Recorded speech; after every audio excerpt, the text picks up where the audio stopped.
Where's the start button? Oh yeah, there isn't one.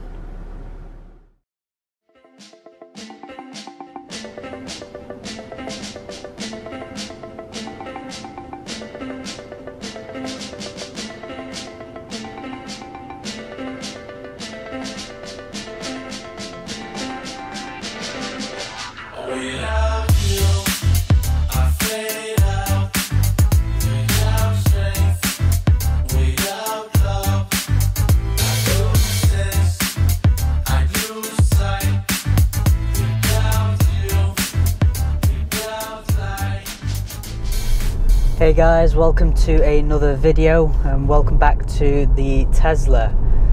Really not been in this much over the last, well, in 2018 to be fair. So jumping back in it does feel a bit strange. Everything's very quiet. In terms of drama with noise, it really isn't any. All I can hear is just the few rattles that are just about in the car, which I've mentioned in numerous videos, but other than that, it does feel strange jumping back into the Tesla Model S again. Electric cars, you either love them or you hate them. They've been around for some time now, you know, Tesla themselves, they've been out for a number of years. It's nothing new, this video is nothing new. However, a lot of people still don't really get them or understand them. For them, an electric car is a Nissan Leaf, kind of sometimes a bit of a joke, as in you can go to the shop and back, you know, like 200 yards and then that's it, it's run out of charge. And that's really not the case with Teslas anyway, and increasingly other well-built electric cars by some pretty big brands now. So Porsche, BMW, Mercedes, everyone's getting into electric vehicles now, all electric. Obviously hybrids have existed for a number of years now, hasn't really cottoned on. Fully electric seems to be where everyone's headed. Now there are a number of surprising things about a Tesla Model S, but I'm going to try and look at it from a driving perspective. I was a racing driver in the past. Obviously we all know how great and revolutionary the tech is in this car.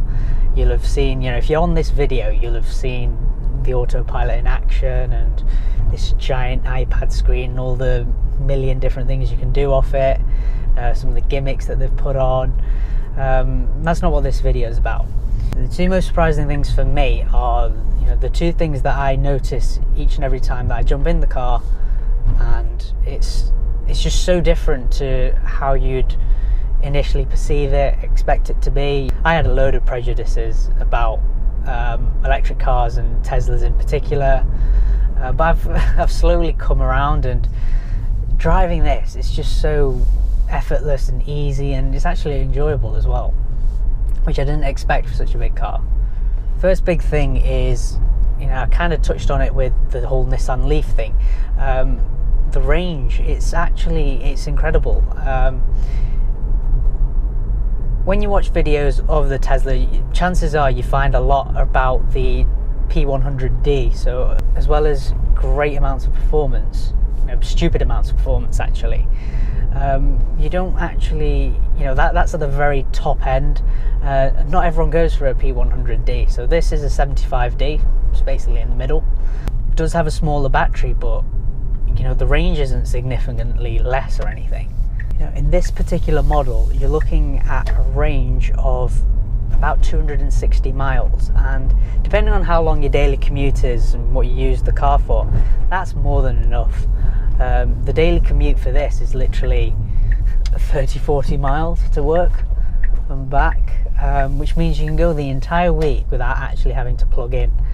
And you know, there's a charger at home, there's a charger at the office as well, so it's not like you need to go out of your way to stick this thing back on charge. So yes, it doesn't take 2 minutes to fill up like a normal combustion engined car, but you know, you can get on with your day whilst it's on charge. And you know, when you're doing something like that, you don't really care how long it takes. You know, like if you charge the car overnight, you're asleep, you who cares if it takes several hours or whatever it is. Obviously superchargers charge at a much quicker rate than your home chargers, etc. I mean, about half an hour to get it up to from basically empty to 90%, but that's if you stopped.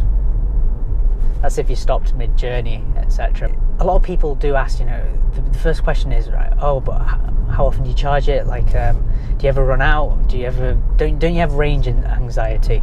And the answer to all that is no, because the range is massive. Compared to, let's say you had a high-performance petrol car, you'd be getting just under 300 miles anyway, and the Tesla supercharger network is crazy. It's, again, dependent on where you are. So I'm in the UK, but there isn't a single journey that we could do, that's more than 100 miles. We do use this car to go to London a couple of times a year maybe, but on every long journey there is a supercharger station somewhere along the route. You're never really struggling. So that's like mainland Britain, but the whole worldwide network is just growing at such a fast rate. Again, if you're in America, they're everywhere, and if you haven't got one near you, chances are in the next 12 months Tesla are probably building one, because it really is crazy just how fast the network's growing. This is the 75D, about 260 miles. Realistically, you're looking at 240, 230. It's not massively low. You definitely get more than 200 miles. And again, it's split between what kind of journeys you do. Although this four-wheel drive, it's got something similar to, I suppose, cylinder deactivation. You can actually switch the car back to two-wheel drive, turns one of the motors off, which again, it kind of helps with range. And when you're on the motorway, you don't need four-wheel drive, unless it's absolutely soaking with rain. There's no real reason for four-wheel drive. Now, if you do, if that kind of range isn't great for you, you've got the 100D and obviously the P100, and those you're looking at just over 300, maybe up to 350. Again, depends how you drive, but it's not massively different. So you're not losing out if you do go for not the top of the range P100D. Because the next most surprising thing for me, from a driving perspective, is that the performance on this is actually a lot better than you think. Again, all the jaw-dropping figures come from the P100D. So 0 to 60 with ludicrous mode, it's like below 2.5 seconds, which is crazy. But people generally think, oh, you need to be in the P100D to achieve those types of figures, and the other models are kind of just slow and sluggish. But again, took me by surprise. So as I mentioned, 75D, the performance on this, it's strange. In my CLA 45, if I want to put my foot down, I've got to there's some amount of preparation. You've got to be in the right gear. If I'm in manual, I've got to drop the gears, or if I'm in full auto, I've got to if I put my foot down, there's a slight delay before the engine finds the gear it wants, and then it'll kind of shoot off. But by that time, you're kind of prepared for it. Whereas in an electric car, you'll find that it's single gear. You kind of just put your foot down and it flies off, which is great. At a busy junction, roundabout, you need to embarrass someone in the other lane that's suddenly trying it on with you. It's just always ready, which you just won't find in any petrol or diesel car. Doesn't matter what it is, there's always going to be a delay of getting the engine into the right gear before it launches off. You've got to think about what RPM you're at.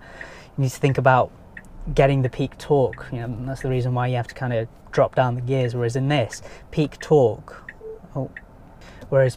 arrives at 0 RPM. It's just instantly there, and that's why you get that throwing your head back motion, which it's nice.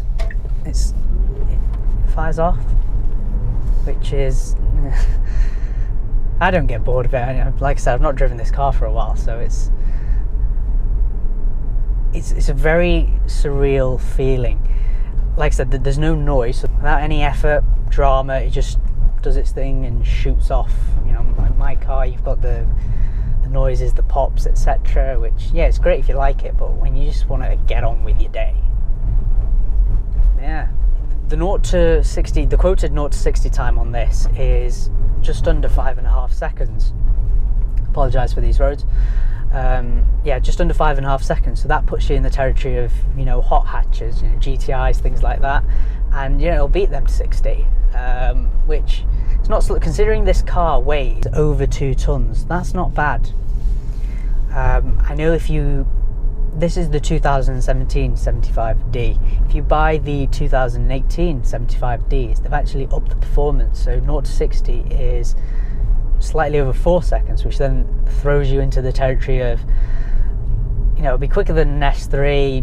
You're talking A45, RS3 kind of territory from such a big car, and from a car that's not at the top of the range, it's just somewhere in the middle, which is kind of crazy if you think about it. So with that pretty robust performance, the very fact that this car has a very low center of gravity, because all the batteries are kind of placed really low down, means it is actually quite fun to drive. Obviously, you don't buy a car like this to kind of rag it around corners and bends, etc., but it's not boring and cumbersome like some big cars, which, you know, it definitely exists. You know, and then, you know, you get that boot of performance, which is, it's fun. But yeah, there you have it, guys. The 2 most surprising things about the Tesla for myself from a driving perspective. If you found this video somewhat entertaining, useful, insightful, give it a thumbs up and make sure to subscribe for future videos. As always, thanks for watching, and I'll see you in the next video.